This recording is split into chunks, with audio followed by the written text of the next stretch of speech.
You know how some nights just feel wrong the second they start? Yeah, this was one of those nights.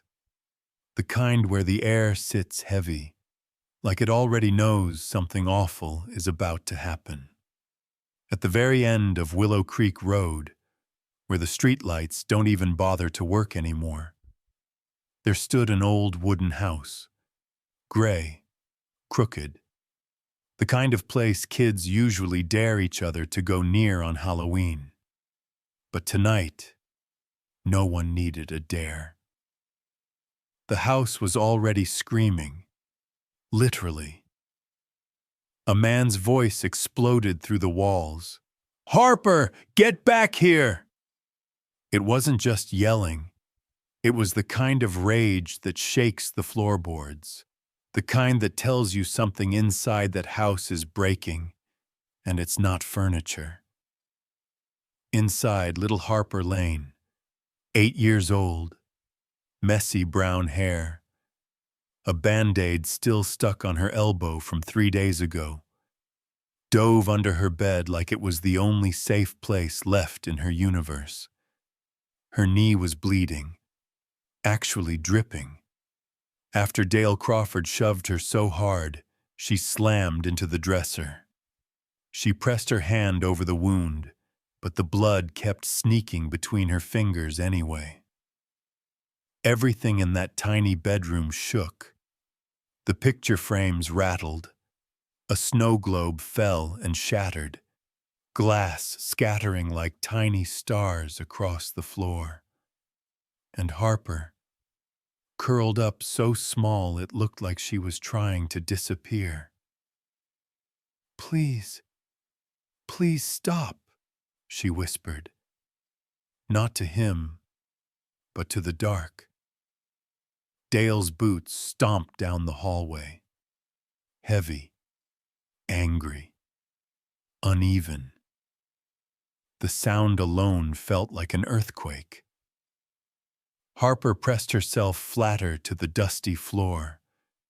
Her breathing grew shaky, loud in her ears, the kind of loud that makes panic worse, because she was sure he could hear it. "Where are you, girl?" Dale shouted. His voice, cracked. The kind of crack that meant he wasn't done. Not even close. And then, silence. Not the good kind. The kind that feels alive, waiting to pounce. Harper clamped her hand over her mouth.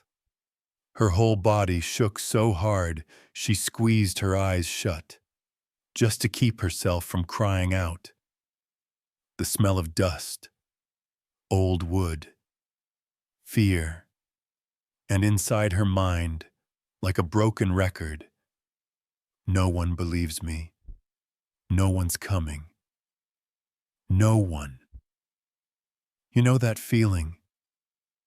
When the world gets really small, down to just your heartbeat, your fear, and the dark around you? Yeah.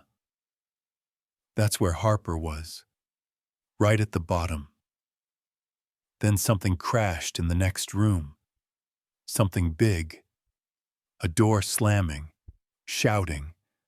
A drawer hurled against a wall. Harper flinched at every sound. Her breath caught each time like her lungs were failing. Her knee throbbed. Her arms felt cold. And her chest felt like someone was squeezing it from the inside. "Come out!" Dale screamed, his voice cracking again, rough, almost wild. The hallway light flickered, once, twice, then died completely. Everything went black. Harper swallowed a sob. She knew this darkness, knew what followed it. "Stupid kid," Dale growled, voice muffled by a wall but still sharp, still dangerous. For a moment, just one, Harper wondered, What if she hadn't run? What if she hadn't spoken up at dinner? What if she had stayed quiet, like always? Maybe he wouldn't have gotten mad. Maybe tonight would have been normal. Well, normal for this house. Her thoughts tangled. Fear, shame, regret, all twisting together in her stomach. The floor creaked, slow, heavy, right outside her bedroom door. Harper didn't move, didn't breathe, didn't blink. The door handle rattled. Harper. Dale's voice slid into the room, low, mean. Time 800 ma'ams. I'm not done talking to you.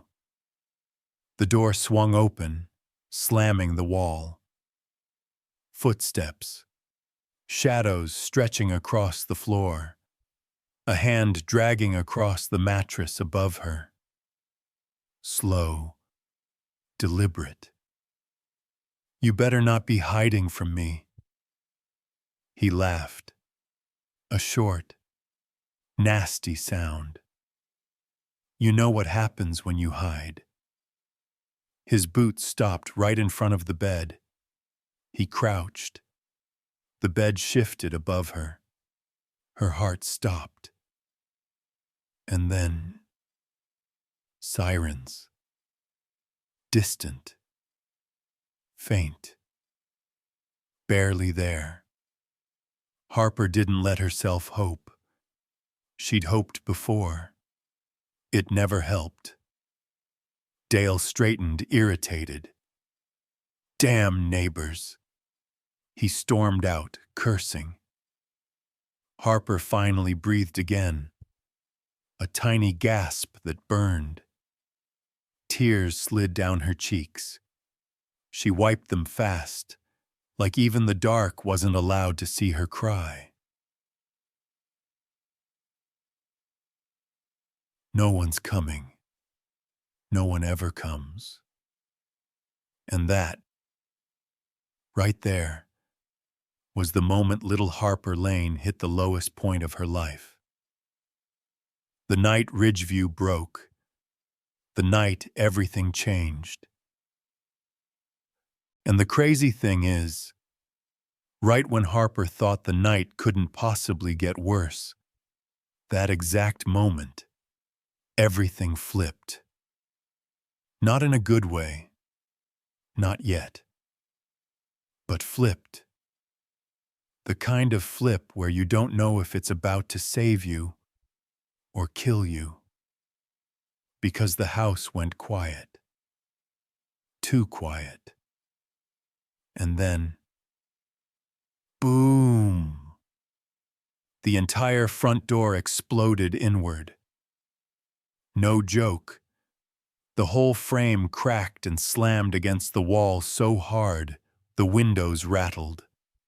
The sound tore through the house like lightning, splitting a tree in half. Harper jerked under the bed, hands flying to her ears. The floor vibrated so violently it felt like the boards might snap. Dust rained down across her face. Her heart shot up into her throat. For half a second, she thought it was Dale again. Losing it. Breaking more things. Coming back to finish what he started. But then she heard it. Voices. Multiple voices. Sharp. Controlled. Nothing like Dale's drunken rage. Ridgeview PD, clear left. Move, move! Second unit coming in. Heavy boots pounded across the living room. Steady. Organized. Not wild. Not reckless. Not him. But Harper didn't know that. Not yet. Her brain was too fried with fear to tell the difference. Every loud sound felt the same. Every step felt like danger. She pulled her knees to her chest, breath hitching. Please don't. Please don't. More shouting. Hallway clear. Check. The back. Room by room sweep. Chaos above her. Doors slamming open. Boots scraping. Radios crackling. A whole world exploding overhead while she hid underneath her bed like a terrified little ghost. And then the footsteps changed. You know how different footsteps have different vibes? Like even without seeing someone, you know who they are by the way they move? Well, Harper heard it, even through her panic. Most officers had heavy steps, deep thuds, mini earthquakes. But then there was another sound. Lighter, shorter, rhythmic, a soft, but solid. Tap, tap, tap, tap, tap, tap. It moved with confidence, but gentle confidence. Harper froze. Breath caught halfway in her throat. That sound wasn't human. Somehow she knew that without even thinking. Then a voice, calmer than the rest, cut through the noise. Coda, check. Coda? She didn't know that name. Didn't know anything about it. But the tone was nothing like Dale's. Firm, but warm. Like a teacher saying, "Go on, buddy. You got this." Harper's tiny fingers curled into the floorboards. She wanted to believe she was safe. But fear messes with your head. Makes everything feel like a trick. The footsteps grew closer. That soft tap-tap moved straight toward her room. Harper shoved her face into her hands, shaking. No, no, no. Please go away. The doorway darkened. Someone stepped inside. A shadow stretched long across the floor, reaching toward her. Her heart hammered so loud, it felt like the whole room could hear it. Harper clamped her eyes shut. She didn't want to see him. Didn't want to see Dale's boots again. But the shadow didn't move like Dale. It didn't sway. Didn't stagger. It approached carefully, like whoever it was didn't want to scare anything. And then she heard it. A soft snuffle, a low sniffing sound. Warm breath brushing the floor beneath the bed. Harper's eyes shot open, because right in front of her face, something fuzzy, something alive, was crawling closer. At first, panic. He found me. He found me. He found... But then the muzzle appeared. Brown and black. Gentle. Not angry. Not loud. Not human. A dog. No. A German shepherd. Its nose nudged the dust ruffle, pushing into the darkness like it had been searching for her all along. The fur around its face was thick and soft, with tiny flecks of gray, like it had seen a lot and survived it all. Harper's breath hitched. Her whole body stiffened. The dog paused, like it could feel her fear, then lowered itself, completely, like it was making itself small just for her. Its eyes met hers, golden, warm, steady. The exact opposite of Dale's wild, furious stare. Harper let out a tiny, broken gasp, half sob, half relief, as the dog inched closer. Its nose bumped her wrist gently. A whisper. "It's okay. I'm right here." Something inside Harper cracked open, like she'd been holding her breath for months, and finally, someone told her she could exhale.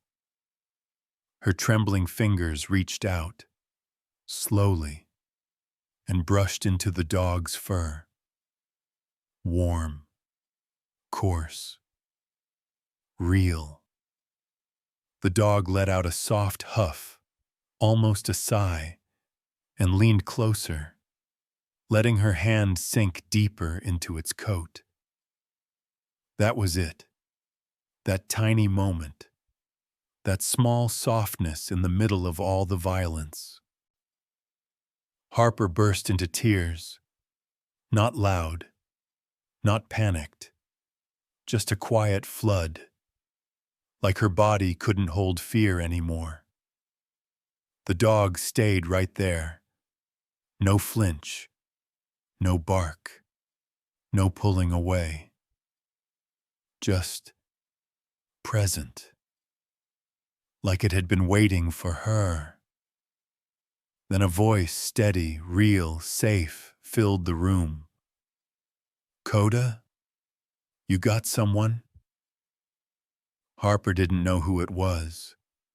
Didn't know what was happening outside that tiny space under her bed.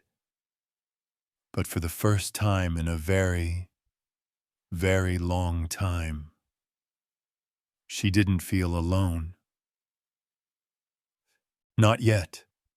It was more like the slow drifting afterward, when the storm is gone, but the sky's still bruised.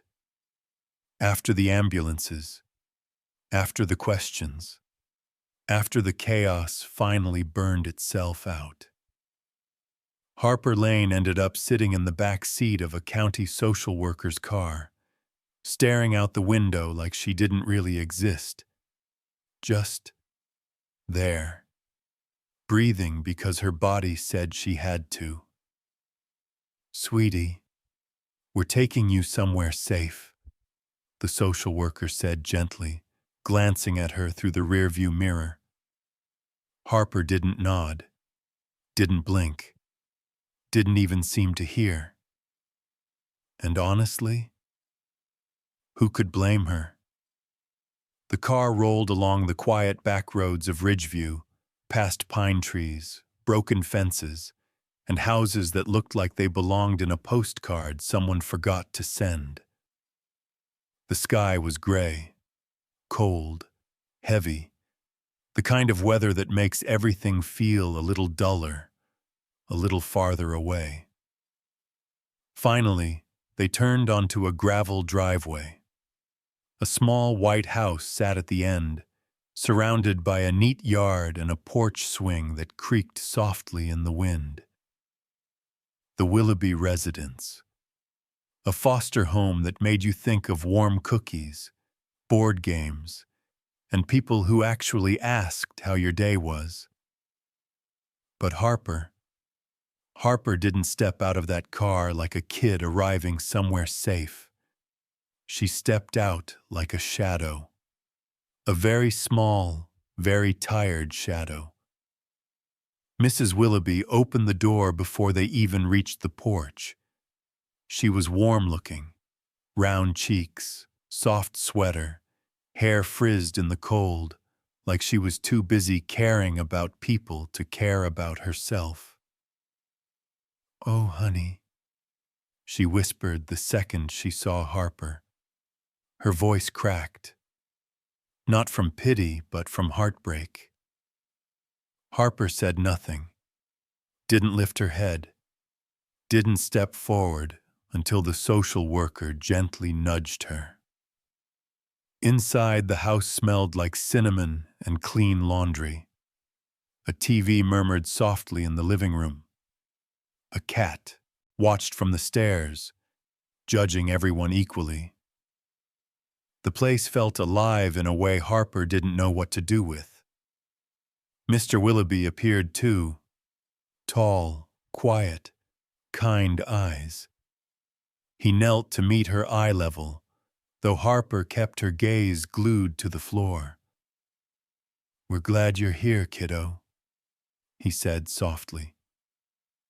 Harper didn't respond. Her lips pressed together so tight the color drained from them. They showed her to a room, small, cozy, painted a pale blue. A stuffed rabbit sat on the bed like it had been waiting for her.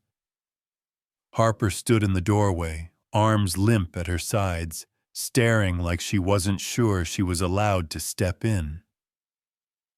"Take your time," Mrs. Willoughby told her. "We'll be right downstairs if you need anything." But Harper didn't need anything. Or maybe she needed everything. Hard to tell. She stepped inside, let the door close, and sat on the bed. Not lying down, not curling up, just sitting. Stiff, still, silent. Hours passed like that. Dinner sounds drifted up from downstairs. Clinking silverware, soft laughter. But Harper didn't move. She just stared at the wall, like there was something on it only she could see. And the Willoughbys, kind as they were lost. "She hasn't said a word," Mrs. Willoughby whispered the next afternoon. "Not even yes or no." The social worker sighed, tiredness settling into her shoulders. "I know. Trauma like hers. Kids shut down. Sometimes for a long time." "And the court date?" Mr. Willoughby asked softly. The woman rubbed her forehead. "If Harper doesn't talk, we can't protect her in front of a judge. Dale Crawford could walk." A silence settled over the room. Not the peaceful kind. The kind where the whole house holds its breath.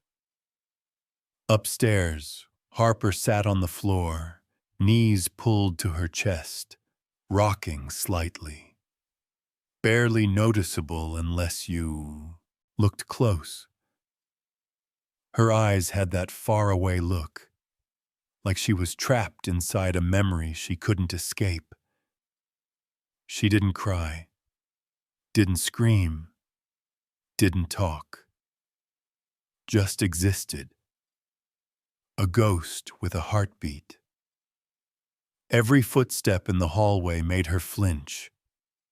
Just a little, but enough. Even at night, she slept facing the doorway, eyes half open, like she didn't trust walls anymore. Mrs. Willoughby peeked in sometimes, hand pressed to her chest, because it's one thing to know a child has suffered, and another to see the suffering sitting quietly in the corner of your home. One evening, Mr. Willoughby brought up a warm blanket. He didn't say anything at first, just folded it and placed it gently beside her. "If you ever get cold," he murmured, "this one's yours." Harper didn't reach for it, didn't touch it, didn't blink. The blanket stayed untouched for 3 nights.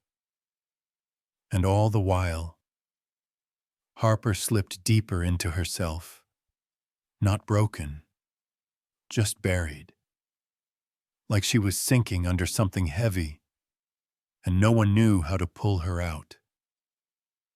And maybe that's the scariest part. Not the yelling, not the hitting, not the nights hiding under the bed. It's the aftermath, the quiet, the stillness, The way a child can vanish into silence even while sitting right in front of you. By the end of the week, even the Willoughbys, sweet, steady, were whispering in the kitchen. What do we do? How do we help her? What if we can't? But the real question, the one no one dared say out loud, what happens when a child goes quiet right before she's supposed to face the man who hurt her? And now I'm curious. If you were the Willoughbys, would you be more worried that Harper isn't talking, 1, sleeping, 2, or even looking at anyone, 5, right now? Time 2s. If the Willoughbys were starting to feel like they were losing her, losing Harper to that strange, heavy silence she carried, then what happened next was, well, it wasn't magic, exactly. But it was the closest thing Ridgeview had. It started on a cold Thursday morning. Harper was sitting on the far corner of the living room couch, legs pulled tight to her chest, eyes fixed on the window, but not really seeing anything. You know that stare kids get when they've drifted somewhere deep inside their own heads? Yeah, that one. Mrs. Willoughby was folding laundry at the table, stealing little glances at Harper like she was afraid the child might vanish if she looked away too long. And then 3 knocks, short, firm, familiar. Mrs. Willoughby wiped her hands on her apron and hurried to the door. When she opened it, cold air rushed in along with a tall figure in a dark uniform. Officer Ryan Mercer. But he wasn't alone. Right beside him, standing straight and calm like he owned the entire porch, was Coda, the same German shepherd who found Harper under that bed, the same dog whose eyes somehow reached her when nothing else could. Mrs. Willoughby gasped softly. Oh my, Ryan, you didn't have to. Yeah, I know, he said, rubbing the back of his neck. But I, figured maybe she'd want to see him. Or at least, well, Coda insisted.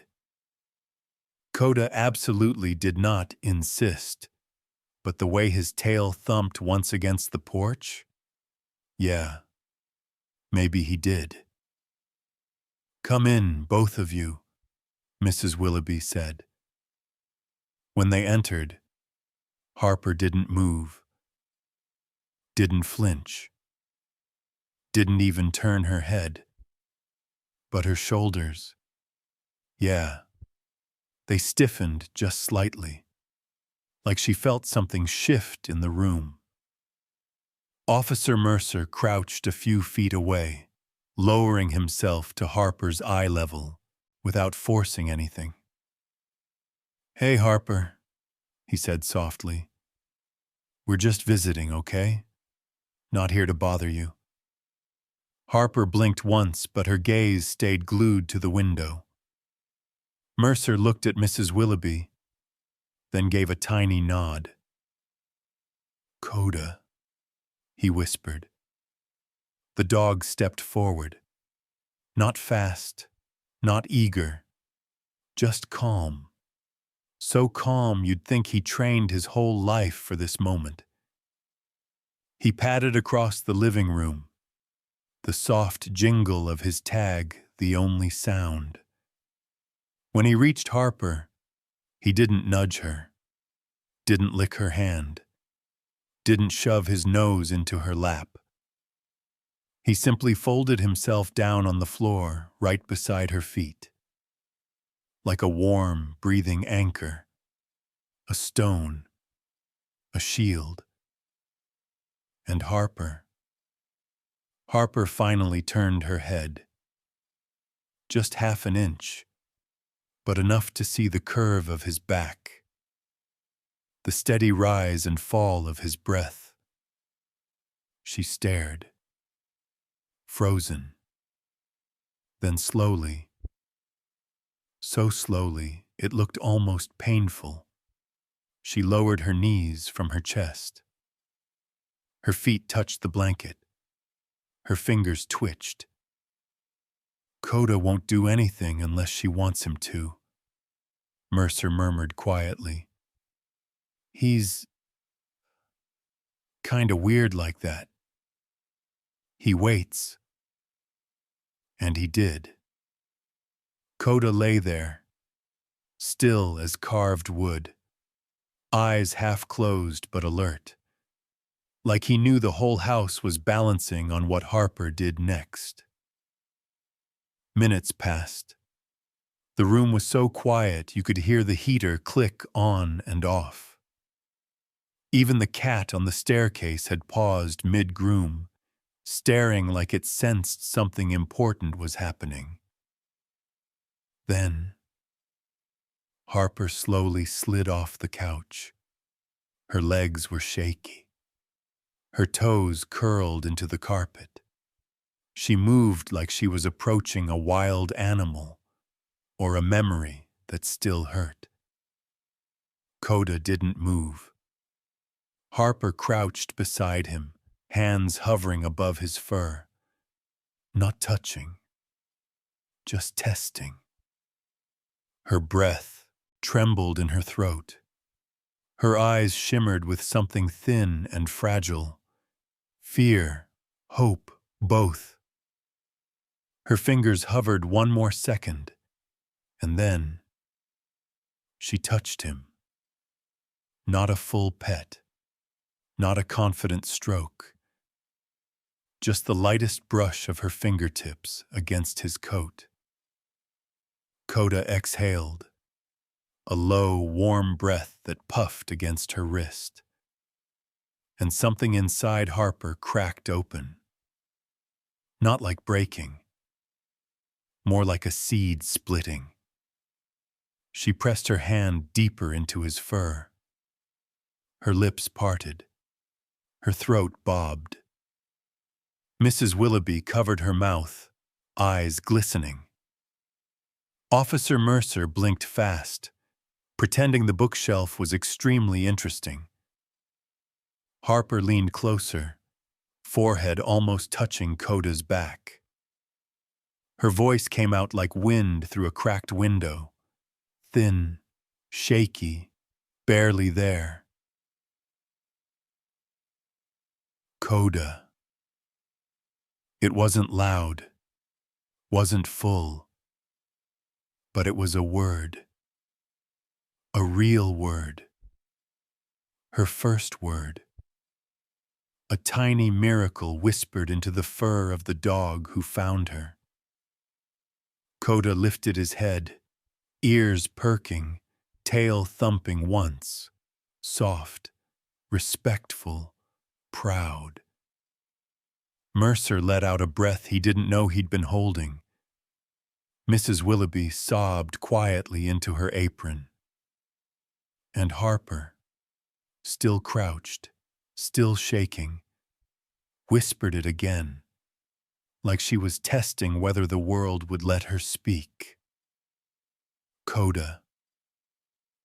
The house grew warm, softer, like someone finally opened the windows after weeks of stale air. And from that tiny whisper, something in her shifted. Not healed, not fixed, but cracked open.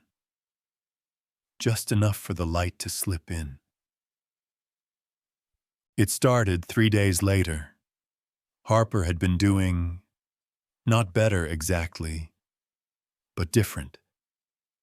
Sitting closer to people, eating a little more, sleeping without shaking quite as much. And of course, Coda kept visiting, stretching out on the rug like a big, warm anchor of safety, letting her bury her fingers in his fur whenever the memories got too loud. But that afternoon, the quiet inside the Willoughby house broke again. A sharp knock. Not the gentle kind like before. This one was business, cold, direct. Mrs. Willoughby opened the door, and standing there was a woman in a stiff blazer, holding a thick folder pressed to her chest like it was made of stone. Karen Bishop, County Legal Liaison. Someone people only called when the situation was bad, or when the system was about to make a mess. "Is Mr. and Mrs. Willoughby available?" she asked, voice clipped, polite, but not warm, not even close. "Yes," Mrs. Willoughby said slowly. "Is something wrong?" Bishop stepped inside like she hadn't heard the question. "We need to discuss Harper Lane's involvement in the upcoming Crawford case." The air tightened instantly. Officer Mercer, sitting on the couch with Coda at his feet, straightened like someone pulled a string down his spine. "What about her involvement?" he asked. Bishop opened the folder. "The district attorney is requiring Harper to testify." Silence. Heavy. Immediate. Mrs. Willoughby's hand flew to her chest. Mr. Willoughby swore under his breath.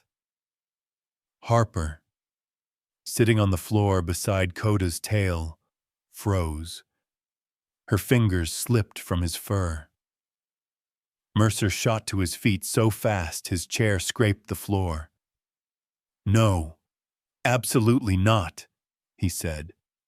She's barely stable enough to sleep through a night without trembling. She can't take the stand. She's 8. "The law doesn't change for age," Bishop replied, turning another page. "The judge believes she's the only direct witness. If she doesn't testify, Dale Crawford could walk." The word walk made Harper flinch like someone had whispered a monster back into her room.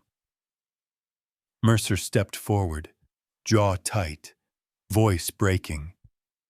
"You don't understand. She's terrified. She can barely talk. She just started saying Coda's name again. You can't shove her into a courtroom like that." Bishop didn't blink, didn't soften. "It's not optional." Harper's breathing went thin.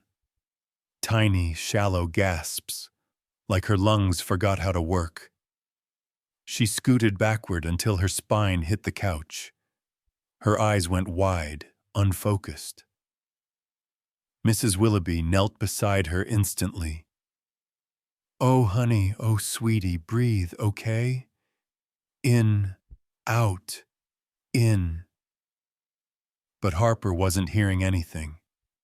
Her world snapped back into that silent terror, like she was under the bed again, back in the dark, back with footsteps getting closer.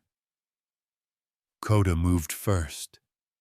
He leaned into her side, pressing his warm body against her like a weighted blanket made of fur and heartbeat.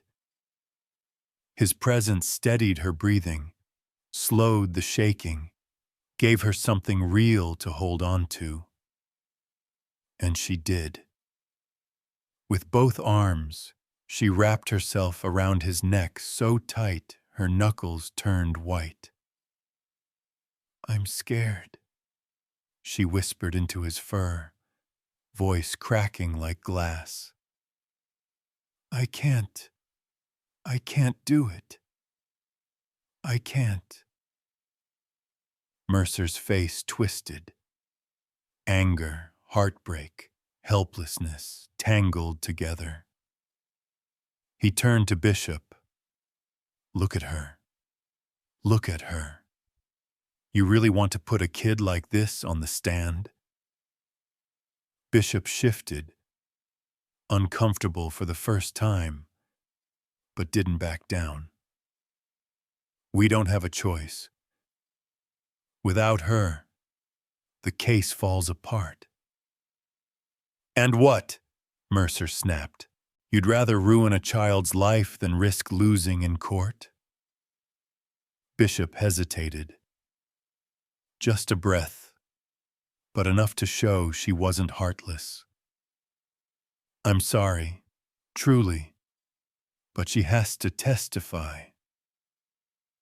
Harper pressed her face deeper into Coda's neck, trembling from head to toe. Her voice came out raw, small. Don't make me go, please. I don't want him to see me. He'll look at me. He'll... Coda let out a low rumble. Not a growl, not aggressive. More like a promise. I'm here. I'm not leaving. Mercer crouched beside her, voice soft, steady. Harper, listen to me, okay? No one, absolutely no one, is gonna let him hurt you again. Not while I'm breathing. Not while Coda's breathing. You hear me? She shook her head violently. I'm not brave, she whispered. Mercer's voice cracked. You don't have to be brave alone. But Harper just clung tighter to Coda, fingers buried so deep in his fur it looked like she might disappear if she let go. When Bishop finally left, the room felt hollowed out, like the fear she brought carved a hole straight through the house. Mrs. Willoughby cried quietly in the kitchen. Mr. Willoughby paced like he needed to break something just to breathe. Mercer stayed right beside Harper, guilt settling like a weight on his shoulders. And Harper, small, shaking, curled into Coda's side and whispered again, I can't do it. I can't. The whole room felt it. That punch to the gut helplessness, that ache, that anger at a world so cold to a child still fighting to stay afloat. It happened on one of those Ridgeview nights when the rain doesn't just fall. It pounds, like it's trying to knock the whole town loose from its hinges.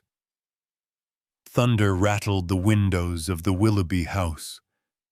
Wind shoved at the siding like it wanted inside. The whole place felt nervous somehow, like even the walls knew something was coming. Harper couldn't sleep. She sat curled on her bed, blanket over her legs, Coda's fur still clinging to her sweater from his earlier visit. Her hands twisted the fabric, her chest tight. Every time she thought about the courtroom, her breath caught again. She whispered to herself. Tiny, shaky, barely there words. I can't do it. I can't go. I can't talk. Then, a voice downstairs. A man's voice, her foster father, Mr. Willoughby. He wasn't angry or loud, just talking, muttering into the phone like he didn't want to wake the house. Harper wouldn't have cared normally, but something in his tone, sharp, uncomfortable, tense, pulled her upright. Lightning flashed, lighting her room for half a second, and that's when she noticed. The door was cracked open. Curiosity tugged at her chest. Fear tugged too, but something else pulled harder. She slid off the bed, toes touching the floor silently. She waited. Rain, thunder, her own heartbeat tapping against her ribs. She crept toward the hallway, each step tiny and careful. At the top of the stairs, she leaned just enough to see the warm glow from the kitchen. Mr. Willoughby had his back to her, pacing slowly. "Yes, this is the Willoughby residence." "Uh-huh. Yeah, I can take the message." "Yeah, put him through." A pause. A click. A shift of static. And then a voice that made Harper's skin go ice cold. Dale Crawford. Her entire body locked. She gripped the railing until her knuckles went white. His voice crackled through the phone line, muffled but sharp enough to cut right through her. "You tell 'em they've got nothing." Harper's breath vanished. Dale kept talking, voice dripping with confidence. With that cruel smile she tried so hard to forget. "That kid, Harper, she won't talk. She wouldn't dare. I made sure of it." Harper's stomach twisted. Her hands shook so badly the railing trembled with her. Thunder crashed, but somehow it sounded quieter than Dale's voice. "She's scared. She'll stay scared." A low laugh. Dark. Ugly. Self-sure. "I cleaned everything. Every trace. They can't prove a damn thing." Mr. Willoughby froze, glancing up the stairs. But Harper ducked behind the wall. She pressed her hand over her mouth, her whole body trembling so hard her knees nearly gave out. She didn't even realize she was crying until the tears hit her fingers. Dale's voice kept hitting her, each word like another blow. "Case'll fall apart. I'll be out before the weekend." Harper's vision blurred. Her breath broke into those fast, jagged gasps again. But beneath all that fear, something else lit up. Something hot. Sharp. Heavy. Anger. Not at herself, not at the system, at him, at the man who hurt her, at the man who thought she'd stay small, at the man who talked like her fear was his property. Her tiny hand slid slowly into her pajama pocket. She felt cold plastic, the edges of the thing she'd taken from Mercer's bag earlier that day. A voice recorder, barely bigger than a matchbox. Simple. Red button on top. Her thumb trembled over it. She swallowed. Breath uneven. "Do it," she whispered. Not a scared whisper. A decision. She pressed the button. A soft beep. Barely audible under the storm, but loud enough to change her life. She held the recorder close to the railing crack, leaning forward, heart pounding like a drum. Dale's voice poured through the floorboards. "She's nothing. She's broken. They can't touch me." Thunder boomed. Perfect timing, like the sky itself was reacting. Harper's eyes narrowed. Her jaw tightened. Her breathing steadied. Somewhere deep inside that small, terrified body, something rose. Not bravery. Not yet. But the spark of it. She held the recorder tighter, pressing it against her chest like armor. The shaking didn't stop. The fear didn't vanish. But something shifted. For the first time, fear wasn't the only thing inside her. There was fire now. When she finally crept back to her room, she shut the door gently, sat on the floor, staring at the blinking red light. Her whisper trembled, but carried weight. I'm not nothing. The rain pounded. Thunder rolled. But in that tiny room in Ridgeview, a child who'd spent weeks drowning in silence finally made her first move. She didn't know what tomorrow would bring, or court, or Dale, or the system. But she knew one thing now, one thing she'd never felt before. She wasn't powerless. For the first time, Harper Lane wasn't just surviving. She was fighting. The recorder didn't leave her hand all night. She sat on her bedroom floor, knees tucked to her chest, the storm fading into a soft drizzle outside her window. Every so often, her thumb brushed over the recorder's surface, like she was checking to make sure it was real. Not a dream. Not something her brain invented because she needed help. Real. Very real. And that terrified her, because if it was real, then it was dangerous. More dangerous than Dale. More dangerous than the courtroom. More dangerous than the memories she tried so hard to bury. Harper looked around her room, eyes darting like she expected someone to burst in and snatch it from her hands. No, she whispered. Her voice was small but determined. No one can find it.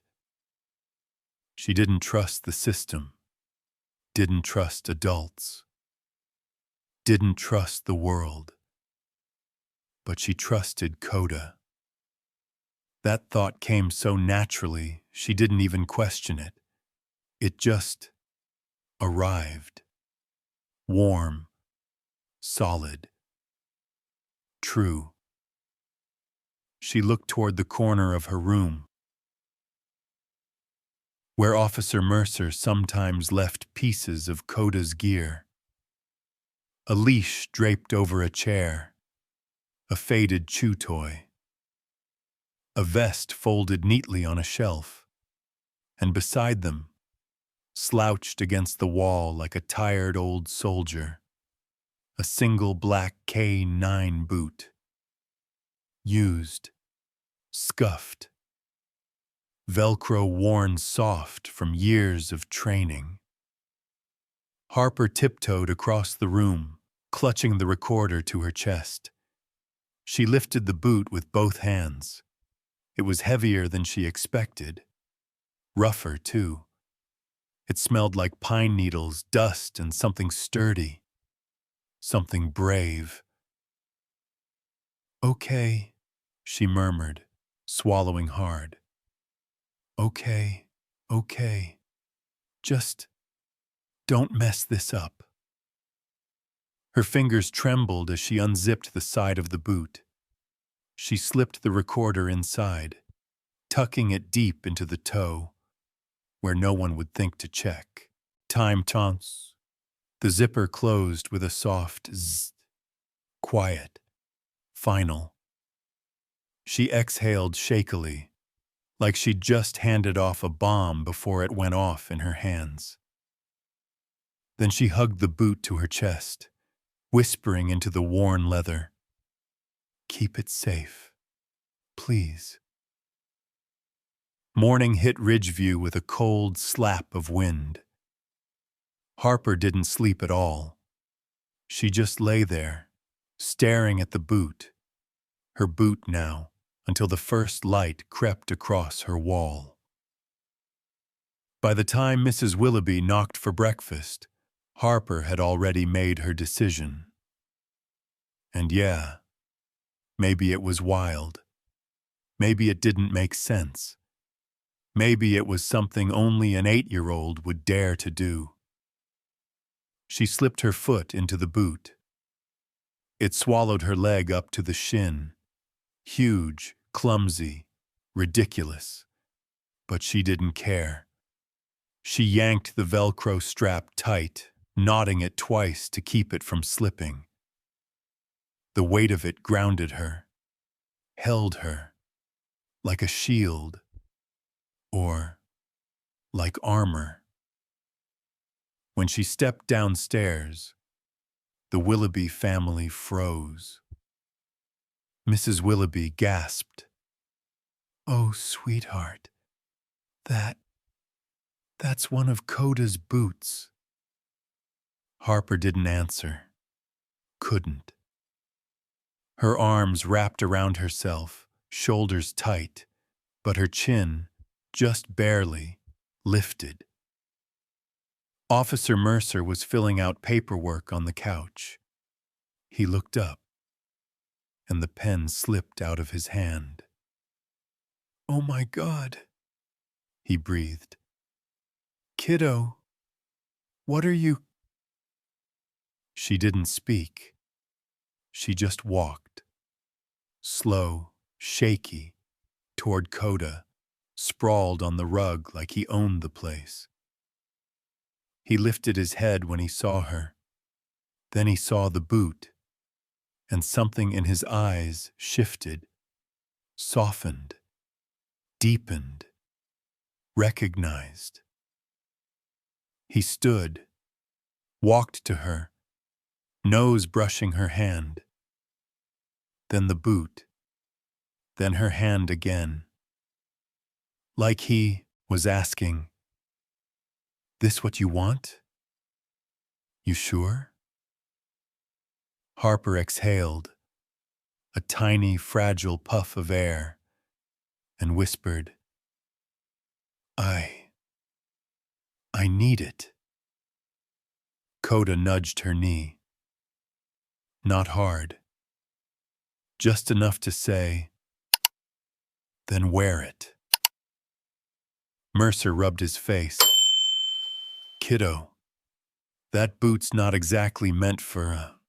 But he stopped, because he saw the look in her eyes, that scared but burning look. He crouched down. "Hey," he said softly. "You know, you don't have to pretend to be brave for us."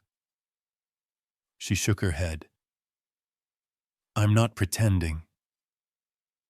That hit him hard, harder than he expected. "Well," he whispered. "Okay then." He cleared his throat. "Boot's yours." Coda sat beside her, straight, steady, protective, like a knight guarding a tiny queen. And Harper, the girl who days ago couldn't speak, stood a little taller. The recorder thumped lightly against her ankle inside the boot. No one noticed. But Coda? Yeah. Coda noticed everything. He leaned his head against her hip, eyes warm, pupils soft. And if he could speak, his voice would have sounded like this. "Go on, little warrior. I'm right here." Harper placed her hand on his head and whispered, "Don't leave me." He didn't move, didn't blink, didn't need to. She knew his answer. "And now I'm curious. If you were Harper, would you hide the recorder? 1. Tell someone the truth. 2. Or keep wearing the boot like armor and let fate decide? 6. The courthouse in Ridgeview wasn't big, not like those giant marble places you see on the news. It was small, old, and it kinda smelled like paper mixed with too much floor polish. But to Harper, it looked enormous, a giant's cave, and she was walking straight into it. Her steps were uneven because of the boot. Thud, tap, thud, tap, echoing far too loudly down the hallway as she followed Officer Mercer and Coda toward courtroom 2B. Mercer kept glancing back at her, eyes full of worry. "You okay back there, kiddo?" he whispered. She didn't answer. Couldn't. Her throat felt stuffed with cotton. Her palms were sweating so much she wiped them on her pants every few steps. Coda walked on her left, head level with her hip, matching her pace perfectly. Every time her breathing hitched, his ear twitched. Every time she stumbled, his shoulder brushed her leg. A silent reminder. One step at a time, little one. I'm here. When they reached the courtroom door, the sound behind it made Harper freeze. Voices. So many voices. Talking, arguing, whispering, like a hive buzzing on the verge of breaking open. Mercer touched her arm gently. "We'll go slow," he murmured. "Judge Briggs is good. She won't let anything happen to you." Harper swallowed. It didn't help. She pushed the door open. Every head turned. Every pair of eyes landed on her. The small girl with messy hair, pale face, and a K9 boot, way too big for her tiny leg. The courtroom fell silent in a way that didn't feel safe at all. Judge Eleanor Briggs, silver hair pulled tight, glasses low on her nose, watched Harper walk in with a softened expression. But the rest of the room?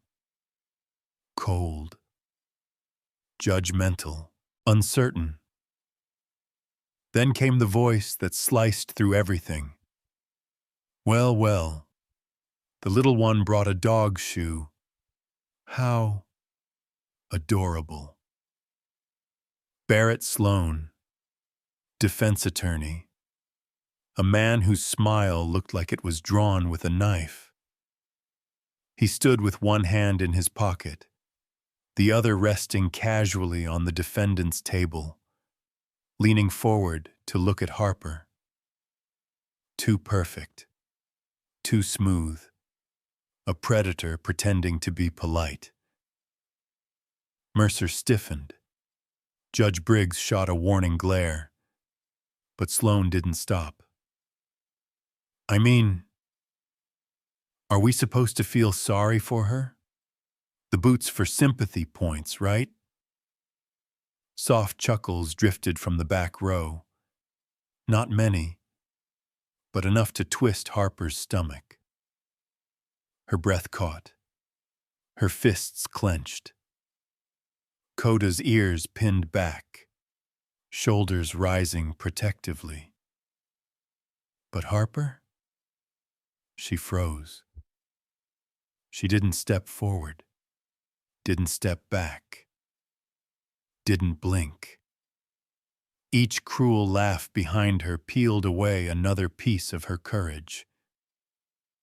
Sloan kept going, voice syrupy slow. "Come now, sweetheart. This is a courtroom, not show and tell." A few murmurs of agreement. Harper's chest tightened.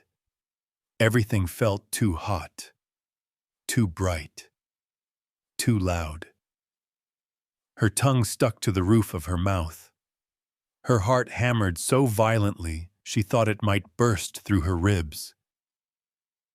Judge Briggs slammed the gavel. Counselor Sloane, one more comment like that, and... But the damage was done. Harper's shoulders slumped. Her eyes fell to the floor. She took one step toward the stand, then stopped. She couldn't move. Her legs refused. Her throat burned. Her mind tangled into a desperate loop. I can't. I can't. I can't. Mercer leaned down, voice low, gentle. Harper, it's okay. You can breathe. Just breathe. But the room watched her like she was some fragile spectacle, a tiny, frightened thing put on display. Barrett Sloane smirked. Your Honor, if the witness isn't capable of speaking, perhaps we should... Enough, Judge Briggs snapped. Sit down. But Sloane wasn't the problem. The eyes were. The silence. The pressure squeezing her from every direction. Harper swallowed, but her throat stayed locked.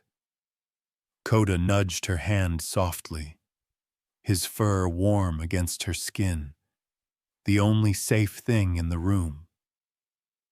But even with him there, she couldn't speak, couldn't lift her chin, couldn't force a single word out. And the courtroom could feel it. A shift, a sinking. A collective, unspoken thought filled the air like fog. She's broken. She can't do this. The case is over. The child has lost. Sloane leaned back in his chair, relaxed, smug, like the outcome had already fallen neatly into his hands. Harper, trembling, clutching Coda's fur with white knuckles, stared at the floor as tears swelled behind her eyes. This was it. The moment everyone feared. The moment hope cracked. The moment the world looked at her and decided she had already failed. The entire courtroom was holding its breath. Harper stood frozen beside the witness stand, eyes glued to the floor, her hand tangled in Coda's fur like it was the only thing keeping her upright. Her breathing was tiny, tight, almost not there. Judge Briggs watched her with pity. Officer Mercer watched her with panic. And Barrett Sloane watched her with victory. Then, something shifted. Not in Harper, in Coda. It was subtle at first. His ears twitched, his posture sharpened, like a ripple moving across his fur. Mercer noticed instantly. Coda, he whispered. But the dog wasn't listening. His eyes were locked on Harper's leg. Specifically, the oversized K9 boot strapped around her shin. He stared at it like it was calling to him. Then he made a sound nobody expected. Not a bark, not a growl. A low, urgent whine. Harper looked down, startled. Coda? The dog stood. Not slowly. Not gently. He rose like something inside him snapped awake, like instinct grabbed him by the spine. Sloane barked, "Your Honor, control that animal!" But Coda wasn't attacking, wasn't panicked, wasn't confused. He was focused. Laser focused. Harper stepped back, thinking she'd done something wrong. But Coda stepped forward, planting himself in front of her. A shield of fur and instinct. Judge Briggs slammed the gavel. "Officer Mercer, get your dog." But Mercer didn't move. He recognized that posture. He'd seen it in the field. He knew exactly what it meant. "Coda, buddy, what do you smell?" Coda didn't answer, but his next move was the answer. He pawed at Harper's boot. Once. Twice. Harder. Harper gasped. "Coda, stop! What are you doing?" But the dog was relentless. A soft gasp rippled through the room. The prosecutor leaned forward. Sloane stopped smirking. Judge Briggs stood halfway up. Mercer barked, "Coda!" But even he sounded unsure. The dog let out a small, frustrated grunt, like he was trying to say, "Move. Let me help you. Let me get it out." Then he bit the top strap of the boot. Not violently, not aggressive, just a sharp, precise grip. Sloane was losing it. "Control that dog!" But Coda didn't care. With one more tug, a loud, tearing RIP filled the courtroom. The boot slipped off Harper's leg. She gasped. Mercer lunged forward, then froze. Because the boot hit the floor, and something tiny, silver, dangerous, rolled out. Tap, tap, tap. A recorder. Silence. A silence so sharp it stung. Judge Briggs whispered, "What is that?" Sloane's face drained of color. Mercer knelt, lifting the recorder with shaking hands. "Harper, how long have you had this?" Harper swallowed, voice barely a squeak. "Last night." Sloane erupted. "Objection! That recording could be anything, tampered, planted. Time was..."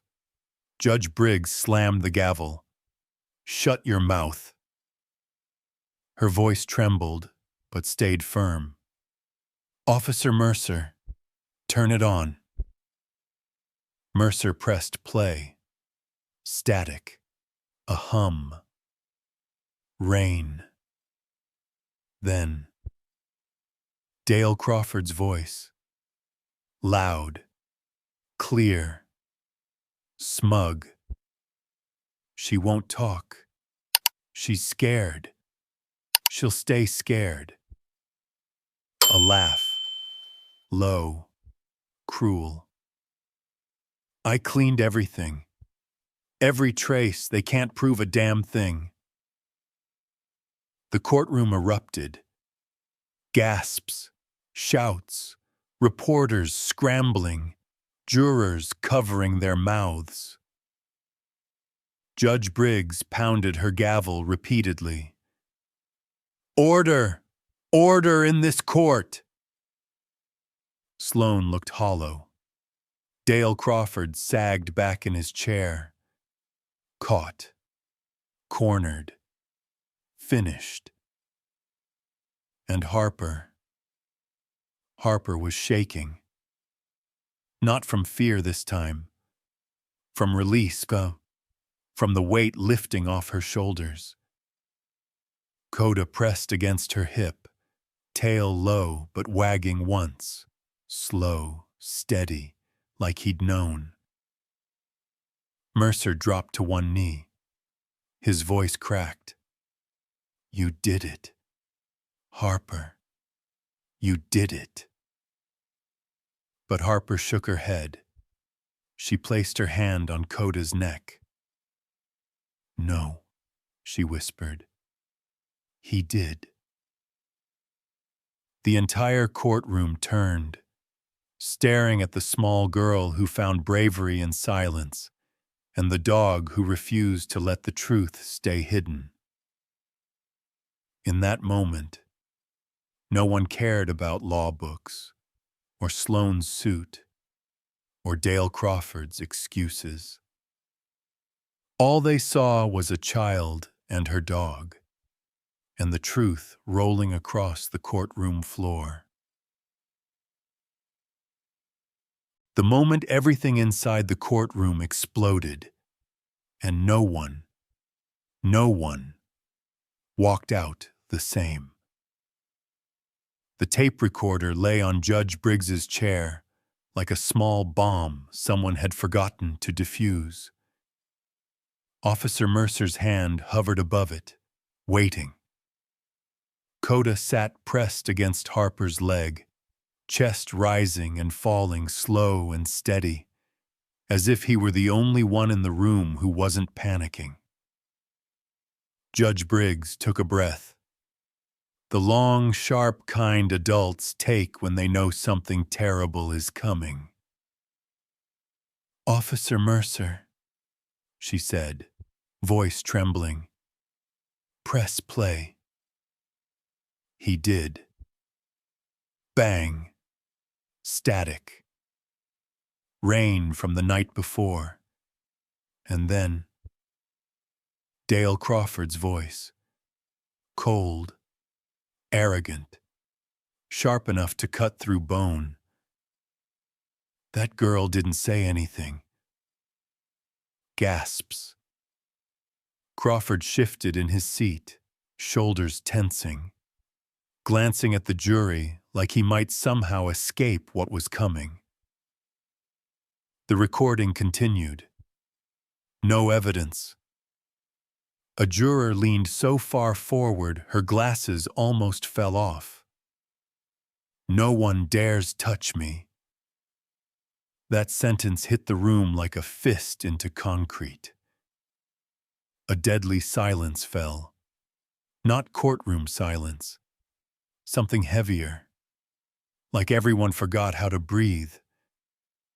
Even Coda's ears perked, as if thinking, "Excuse me, what?"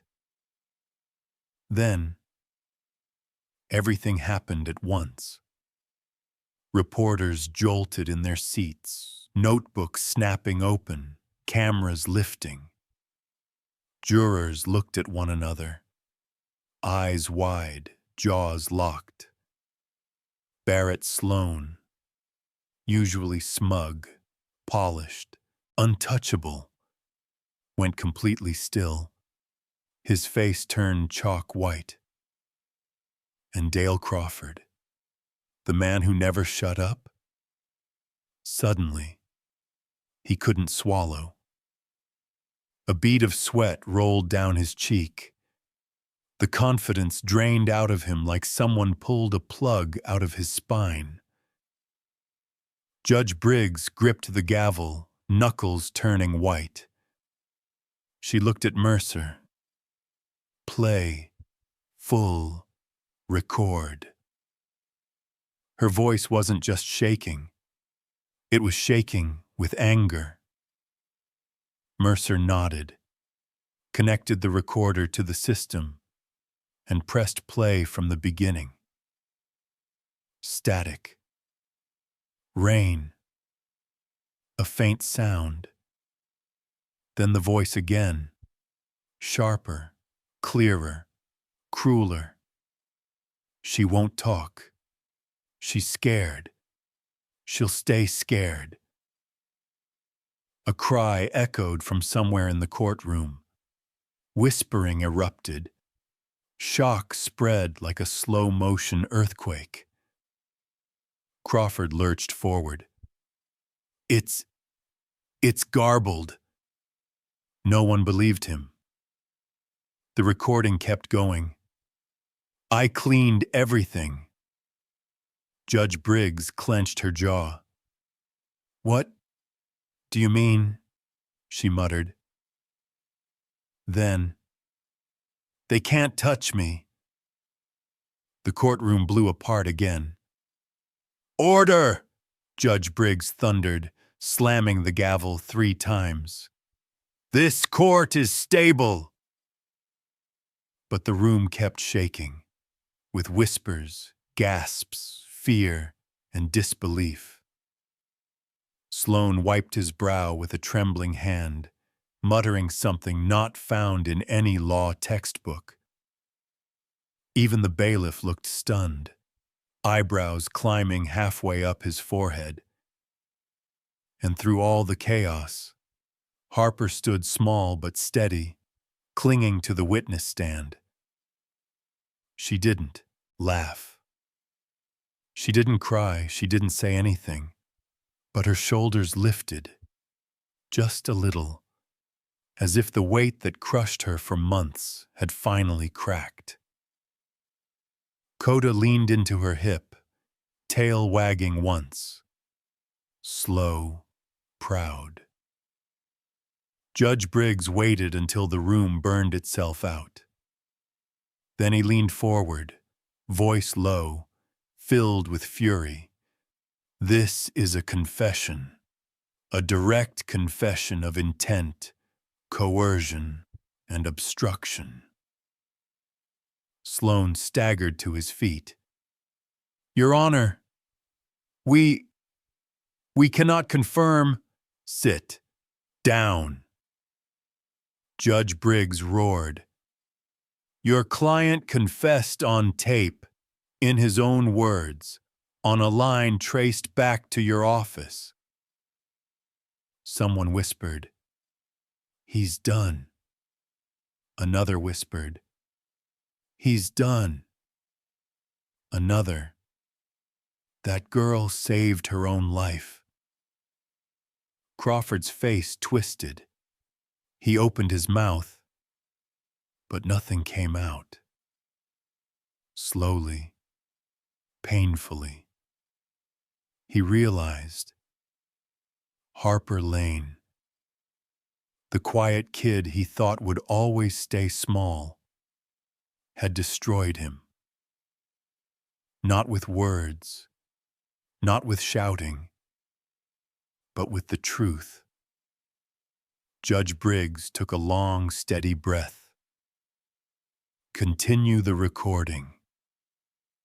And the courtroom braced.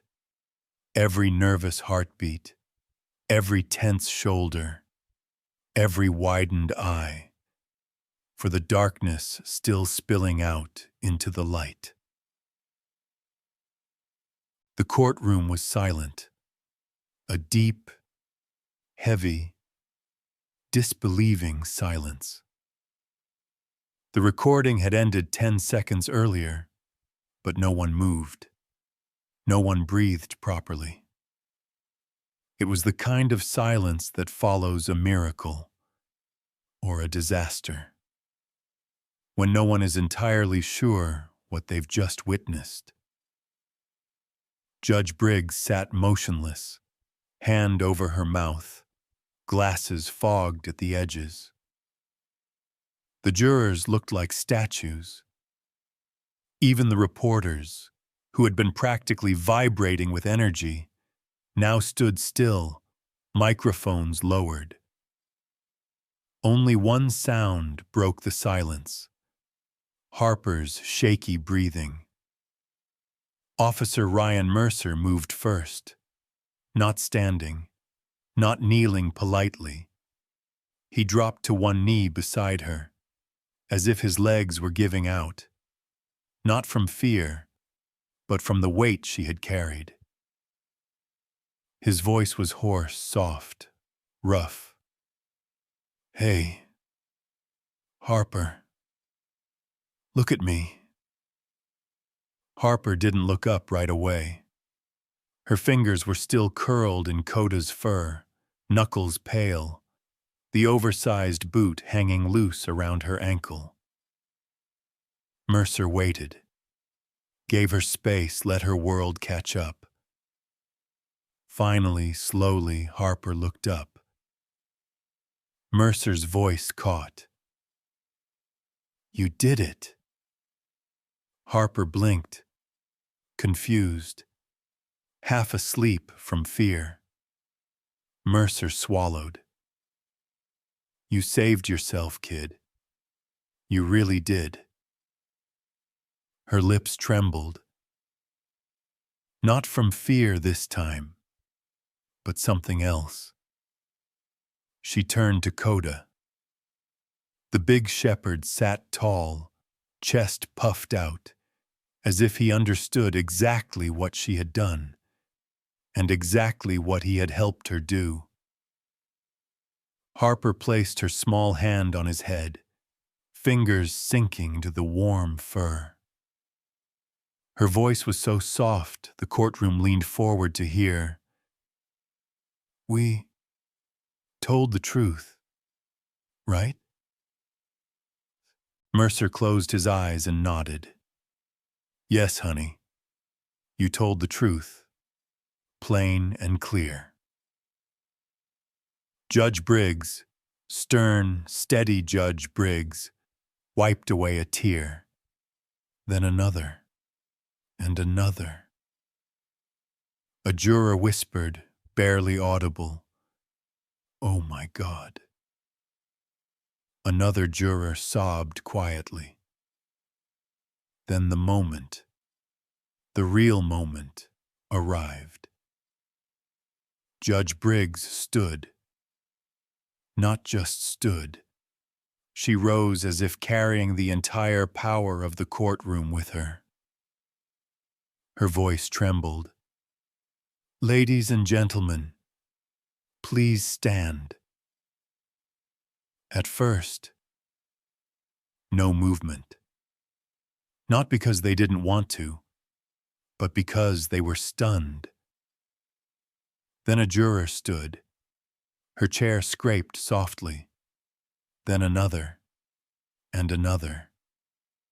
A wave, slow, strong, unstoppable, spread through the courtroom until the entire room was on its feet.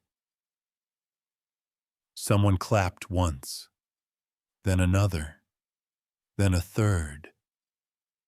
And suddenly, the room erupted. Applause thundered against the wooden walls, warm, protective, overwhelming. People weren't clapping for evidence, not for the prosecution, not because the case was won. They were clapping for Harper Lane. The girl who had been silent for months. The girl who trembled every night. The girl who wore a K9 boot as armor because she had no other weapons. She held Coda tight as the sound surrounded her, lifting her, holding her, carrying her. Her chin lifted. Her shoulders straightened. A small, shaky smile appeared. Real, fragile, victorious. Coda pressed his forehead to her arm, as if saying, "I told you, girl. I told you I was here." Mercer wiped his eyes quickly, hoping no one noticed. Everyone did. Judge Briggs tried to speak again, but her voice cracked open. She cleared her throat. Tried again.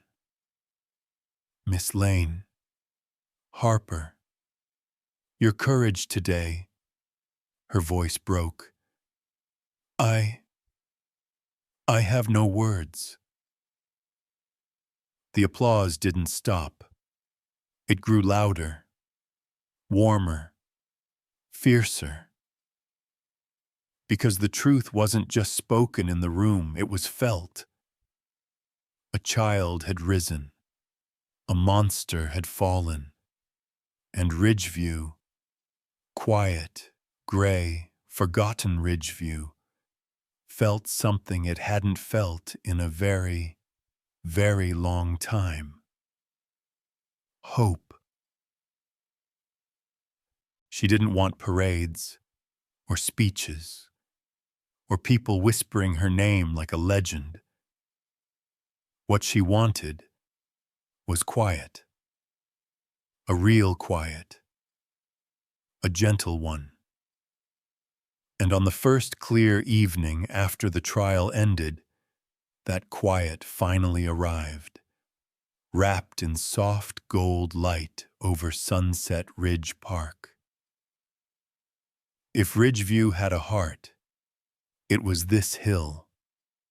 Tall grasses rippling like waves, cottonwood trees stretching long shadows, and that warm orange glow that made everything feel softer, safer, almost unreal.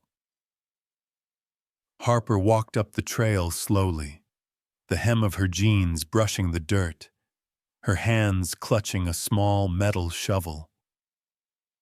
Coda padded beside her, close enough that their arms brushed every few steps. Officer Mercer followed just behind them, silent, respectful, watching like someone guarding a sacred moment. When they reached the top of the hill, Harper stopped beneath the biggest cottonwood, the one with the crooked trunk and the drooping branches like old arms reaching for a hug. Coda sniffed the ground, circled once, then sat right beside her, tail brushing her ankle. Harper set the shovel down. In her other hand, she held the boot. The same K9 boot she'd worn as armor. The same boot that hid the truth. The same boot Coda yanked off in the courtroom, exposing the recording that saved her life. It looked different in the sunlight now, less like a shield, more like a memory. Mercer stepped closer. "You sure you want to do this, kiddo?" Harper nodded. "Yeah," she whispered. I think I'm ready." Not ready in the grown-up sense. Not in the everything is fine now sense. But ready to breathe again. Ready to let something go. She knelt in the warm grass. Coda shifted closer, pressing his shoulder against hers like he wasn't going anywhere. She started digging, small scoops at first, then bigger ones, the metal scraping the earth mixing with the sound of wind moving through the trees. Mercer didn't help. He knew this wasn't his moment. Some things a kid has to do with her own two hands. After a while, Harper sat back, brushing dust from her palms. A small hole waited in front of her. Perfect size. Perfect place. She looked at the boot and swallowed. "This," she murmured. "This was my brave." Coda rested his chin on her knee. Harper smiled. Tiny, fragile, but real. "I don't need it anymore." The wind shifted, brushing hair across her face like a soft hand. She lowered the boot into the hole. At first her fingers clung to it, like letting go meant letting go of everything she survived. But Coda nudged her elbow, a simple nudge, a reminder, I'm here, still here, always here. Harper exhaled and let her fingers slip away. The boot settled at the bottom like the earth had been waiting for it. She whispered, "You saved me." But um, I don't have to be scared anymore. Her throat tightened. Uncle? She stopped, giggled softly. Coda, you protected me. Coda leaned in, their foreheads touching. Harper shut her eyes. Now I'm free. She filled the hole slowly, covering the boot with handfuls of warm earth. It wasn't burying something sad. It was planting something new. A seed of a life she hadn't gotten to live yet. Mercer sniffed behind her. Sorry, he muttered. Allergies. Harper smiled bigger this time. Coda suddenly jumped up, tail wagging, running wide circles around her, barking once like joy had been waiting all day to finally burst free. Harper laughed. For real. The kind of laugh that shakes something loose inside your chest. She stood, lighter than she'd ever felt, and Coda bounded back, nudging her,